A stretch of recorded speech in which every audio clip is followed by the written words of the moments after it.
ರಾಯ,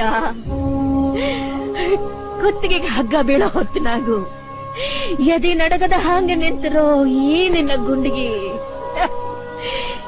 ಎಂಥ ಗುಂಡಿಗೆನೋ ಯಪ್ಪ. ನಿನ್ನಂತೋನ್ನ ಹ್ಯಾಂಗ ಗಲ್ಲಿಗೆ ಹಾಕುತ್ತಾರೋ, ಹ್ಯಾಂಗ ಗಲ್ಲಿಗೆ ಹಾಕುತ್ತಾರೋ ಯಪ್ಪ. ಕಿತ್ತೂರ್ ತಾಯಿ ಕತ್ತಿಚ್ಕಿದಂತ ನೀಚ್ ಮಂದಿಗ ನನ್ ಕೊಲ್ಲದೇನು ದೊಡ್ಡದಲ್ಲವ. ಅಯ್ಯೋ ಇಲ್ಲ ಯಪ್ಪ, ಇಲ್ಲ. ಹೆತ್ತೋರ್ ಮುಂದ ಮಕ್ಕಳು ಸಾಯಬಾರ್ದು ಯಪ್ಪ. ನಿನ್ನ ಕಣ್ಣು ಮುಂದ ನಾ ಕಣ್ಣು ಮುಚ್ಚಿ ನಿನ್ನ ಕೈಯಾಗ ಹಿಡಿ ಮಣ್ಣು ಹಾಕಿಸ್ಕೋಬೇಕಂತಿದ್ದಲ್ಲ ಯಪ್ಪ.